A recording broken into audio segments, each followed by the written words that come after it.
He ordered me a coffee I didn't ask for and I almost didn't catch it. That's the part that stays with me, not the confrontation later, not the documents I had to pull, not even the look on my son's face when everything finally came out. It's that small moment, a cup of dark roast sliding across the table toward me, and my son's eyes meeting mine for just a half second too long, that I keep coming back to. I should back up. My son Paul turned 31 last October. He's the kind of person who fixes things before you ask him to. Water heater sputtering? He'd already looked up the part. Car making a noise? He'd watched 3 YouTube videos and had an opinion. He got that from his mother, honestly. I got lucky twice in this life. Once when I married her and once when she somehow managed to raise a thoughtful kid while I was putting in 60-hour weeks at the hospital. I'm an ER physician, have been for 22 years. I know what it looks like when someone's performing calm. I see it in the waiting room every shift. The person who says, I'm fine, while pressing a dish towel to a cut that needs 12 stitches. You learn to look past what people are saying and pay attention to what their body is doing. I want to be honest, I was not immediately suspicious of Gretchen. Paul brought her to our house for the first time in early September, about 6 weeks before that October dinner. He'd been seeing her for roughly 4 months by then, which is a long time to wait before introducing someone to your parents, but Paul has always moved carefully. He called me the night before and said, Dad, I'm serious about her. I need you to actually try. Which told me he was nervous, which told me he cared, which told me I needed to be on my best behavior and not do the thing his mother always calls the interview face. She arrived carrying a bottle of Pinot Noir and a box of those fancy chocolate-covered almonds from Trader Joe's. Small thing, but it landed well. She shook my hand and looked me directly in the eye and said she'd heard a lot about me, and her voice was even and warm and she didn't over-explain herself the way nervous people sometimes do. She was 33, taught high school AP history in the next town over, had grown up in Columbus, had a dog named Biscuit she showed us a picture of immediately. She was funny in a dry way. She asked good questions during dinner. She helped clear the table without being asked. My wife liked her. That matters. My wife has never in 28 years of marriage been wrong about a person. Over the following weeks, Paul seemed lighter. He texted more. He drove up to have dinner with us twice, something he hadn't done since he was in his late 20s and going through a rough patch. I thought, this is good. This is what it looks like when your kid finds someone real. I let myself relax. The October dinner was my idea. Paul's birthday is the 14th, and we have a tradition. Him, me, his mother, and whoever is close enough that year to make the table feel full. His college roommate Alan sometimes drives up from Philadelphia. His aunt Patrice comes if she's not traveling. That year Paul asked if Gretchen could be there, and of course the answer was yes. She arrived before Paul did, actually. She'd been helping him carry something from his apartment, and they'd taken separate cars. She came in through the kitchen door, gave my wife a hug that looked easy and practiced, and started asking about the risotto my wife was making. I was at the island cutting bread. The house smelled like garlic and wine, and it was one of those October evenings where the light comes in sideways through the kitchen window and makes everything look warm. You look tired, Gretchen said to me. She wasn't wrong. I'd worked 2 overnight shifts that week. Goes with the job, I said. I don't know how you do it. Paul says you've been doing emergency medicine for over 20 years. 22, I said. You stopped counting after a while. She laughed. It was a good laugh. Not too much, not performed. Paul showed up 20 minutes later with a bottle of good bourbon and a birthday cake he'd ordered from the bakery downtown, the one with the lemon frosting his mother likes. We ate dinner. Alan had made it down after all, which made Paul happy. The conversation moved the way it does when everyone at the table actually likes each other. Gretchen and Alan got into a long back and forth about a Ken Burns documentary. My wife and Paul argued good-naturedly about whether risotto needed as much parmesan as she was using. I was relaxed. That's what I want you to understand. I was genuinely relaxed. It was somewhere between the main course and the cake when the conversation drifted, the way conversations do when everyone's comfortable and the wine has been flowing for a couple hours.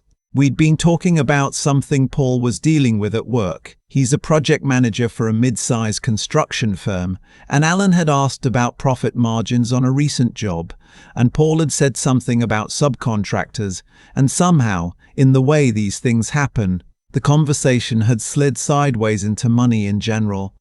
Gretchen said something about how confusing it was to manage a 403B as a teacher, and she didn't fully understand the contribution limits, and she looked at me, because I was the oldest person at the table, I suppose, and said, "Paul mentioned your wife handles most of the family finances. Is that common for doctors?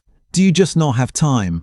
It was a perfectly reasonable question. Nothing about it raised a flag in the moment. My wife laughed and said something about how I was hopeless with spreadsheets. Everyone laughed, including me. And then Paul reached across the table for the bread basket, and as he pulled his arm back, he set his hand flat on the table, tapped it twice with 2 fingers, picked up his glass, and took a sip. I kept smiling. I kept my eyes on Alan, who was saying something about his own retirement account. But something had shifted inside my chest. The signal wasn't a spoon. It wasn't even a plan exactly, not like something we sat down and designed. It grew out of an incident when Paul was around 9 or 10. He'd gotten himself into a situation at a neighbor kid's house where some older boys were there, and he felt uncomfortable, and he couldn't figure out how to leave without it becoming a whole thing.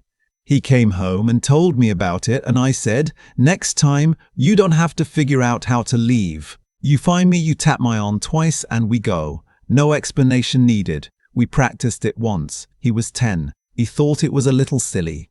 He used it once, at a party when he was 15, and I walked him out of there in under 3 minutes and didn't ask a single question until we were in the car. After that, it sort of faded. He grew up. He stopped needing rescues. The signal became one of those things that exists in the background of a relationship like a spare key. You forget about it most of the time, but you don't throw it out. He was 31 years old, he was at his own birthday dinner, and he had just tapped the table twice. I did not change my expression. I finished my wine. I laughed at Alan's joke. I asked Gretchen a question about the AP history curriculum, which kept her talking for a solid 4 minutes, while I worked through what I had just seen and what it might mean. The rest of the evening passed without incident. Cake came out. Candles were blown out. Paul opened a few small gifts. Gretchen seemed relaxed and warm, and nothing about her behavior flagged anything obvious. But I noticed, now that I was paying attention, a few small things I hadn't registered before. The way she navigated conversations toward money or finances, not aggressively, just consistently, like someone who knows which direction they want the current to move. The way she asked my wife, very naturally, whether we had a financial advisor we liked because she'd been meaning to find one. The way she mentioned twice the teachers didn't make nearly enough, but that marrying well helped, and then laughed as if that was a joke. Maybe it was a joke, I didn't know yet. I hugged Paul on his way out and held on a second longer than usual. He squeezed back. Neither of us said anything. That was enough. The next morning I called him from my car before my shift started. "Tell me what you need me to know," I said. There was a pause. Then he said, "I think something's wrong with her. I don't know what exactly, but in the last month she's asked me a lot of questions about you and Mum. Like a lot. About the house, about your investments, about whether you're planning to retire soon. But first I thought she was just curious or making conversation. But it keeps coming up, and last week she asked me directly whether you'd ever talked about estate planning." I was quiet for a moment. "Has she asked you for money?" I said. "No, not yet. but she's mentioned twice that she has some credit card debt she's trying to pay down, and both times she sort of let it hang there. I asked him how he felt about her. He was quiet for a second. I liked her, he said. I really liked her, but I've been watching her more carefully the last couple weeks and I keep feeling like I'm watching someone work. He paused. Does that make sense? It made a lot of sense. Here is something I should tell you, and something I did not tell Gretchen during any of our conversations. I spent 11 years on the hospital's Fraud and Compliance Committee before I rotated off last spring. I've sat in rooms with hospital administrators, lawyers, and insurance investigators more times than I can count. I know what financial manipulation looks like. I know what grooming looks like when the target isn't a child but a family with assets, with an aging patriarch, with a son who's a little too trusting and a little too private to talk about money openly. I didn't say any of this to Paul. What I said was, don't do anything different. Don't pull back. Don't be weird. Don't tip her off. I need a couple weeks. He asked what I was going to do. I told him I was going to make some calls. I started with her name and the school district she said she worked for. That was easy enough to verify. She did teach there, had for 3 years. So far so good. But the high school she said she'd graduated from in Columbus, the one she'd mentioned twice in stories, I couldn't find her in the alumni directory. Small thing, could mean nothing. People move, records are incomplete. I noted it.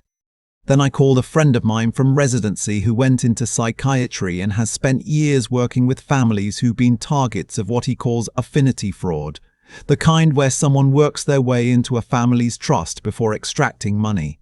He didn't know Gretchen, but he said when I described the pattern, the estate planning question is the tell. That's not curiosity. People don't ask about estate planning unless they're thinking about what happens to assets. I made one more call, to a private investigator I'd been referred to 3 years earlier when we had a billing fraud issue with the hospital. He was thorough and discreet and expensive, and I hired him for a 2-week retainer. What he found wasn't dramatic. There was no criminal record, no restraining orders, nothing that would hold up in a true crime podcast as a smoking gun. What there was, 2 previous long-term relationships with men significantly older than her, both of whom had ended abruptly, both of whom had, according to public records and one set of court documents, experienced unexplained financial disputes in the months before or after the relationship ended. One had filed a small claims case over a personal loan of $8,000 that was never repaid. The case had been settled confidentially. It wasn't proof of anything, but it was a pattern. I sat with it for a few days. I thought about Paul at 15, standing next to me at that party, trusting me to get him out without making a scene. I thought about the way he'd tapped the table. I called him and told him what I'd found. I didn't editorialize. I just read him the facts. There was a long silence.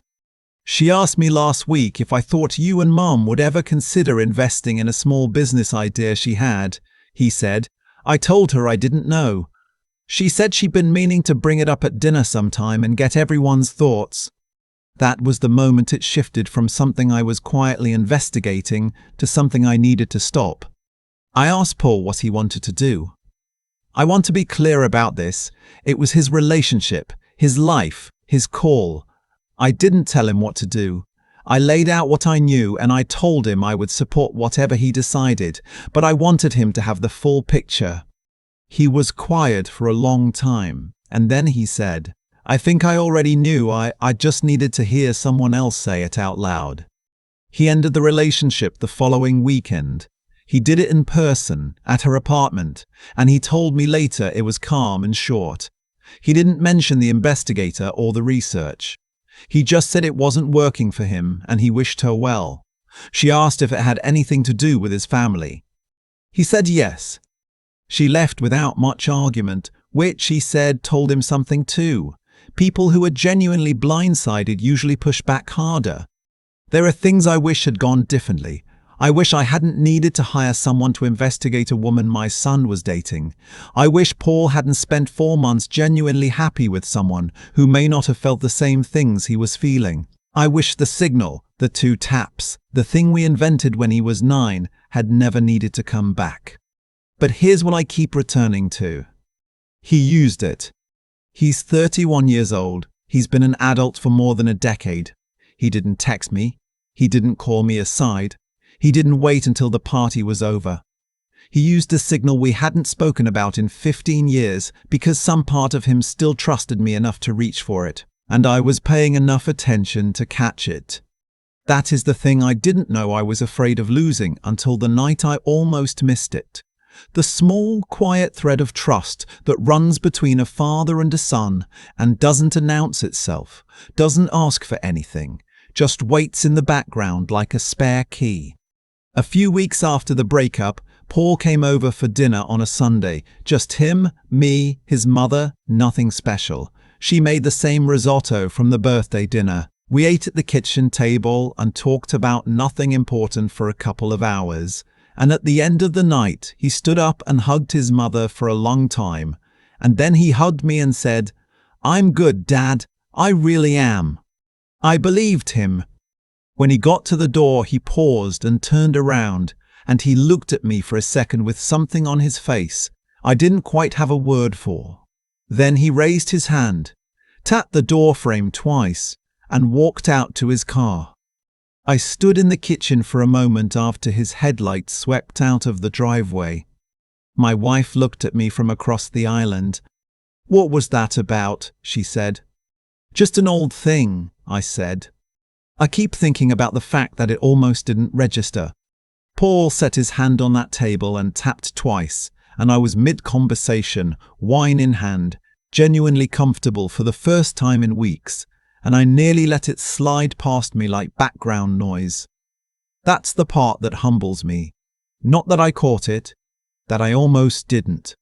There's a version of that evening where I miss it, where I'm too distracted, too relaxed, too trusting of the warmth in the room, where the signal comes and goes and Paul drives home alone with whatever he was carrying, and another month passes, and Gretchen finds her opening, and the damage gets done quietly the way it always does in these situations, not all at once, but in small withdrawals you don't notice until the account is empty. What stopped that version from happening wasn't luck. It was something Paul built over years without either of us naming it. The habit of reaching toward me when things were wrong, and the faith that I'd be paying attention. That's not something you manufacture in a crisis. You either built it or you didn't. We built it when he was 9 years old, and I told him he didn't have to figure out his own exits. We reinforced it when he was 15, and I walked him out of that party without a single question. It was already there. It was just waiting. I've spent a long time in emergency medicine, and the thing that separates the outcomes that go well from the ones that don't is almost never the dramatic intervention. It's whether someone noticed early, whether they paid attention to the small signal before it became the loud one. Paul didn't need me to save him. He needed me to notice. And then he needed the clarity, the willingness to look honestly at something painful and call it what it was instead of what he wanted it to be. That took something real from him. It's easier to explain away what you don't want to see. He didn't do that. He sat with the discomfort, watched carefully, and then told me the truth even when it cost him 4 months and something he thought might actually be real. Gretchen didn't fail because she was careless. She failed because she misjudged what she was walking into. She saw a family with assets and a son who was private, and a father who seemed busy and distracted. What she didn't see was 22 years of paying attention to what people's bodies say when their words say something else. She didn't see a 2-tap signal that had been sitting quietly in the background for 15 years. She didn't see a kid who, even at 31, still trusted his father enough to reach for it. That's the thing about the kind of harm she was trying to do. It relies on isolation. It relies on the son not telling the father not asking, everyone keeping their separate compartments. The signal broke that. One small gesture and the compartments collapsed. I don't tell this story because I think I did something exceptional. I tell it because I came close to missing it, and that closeness is the part worth sitting with. Paying attention is not passive. It's a decision you make over and over, across years, in small moments that don't feel significant until suddenly they are. The dinner table. The 2 taps. The half-second of eye contact. Paul tapped the door frame on his way out that Sunday, and I understood exactly what it meant. It meant, I know you're still there. That's enough.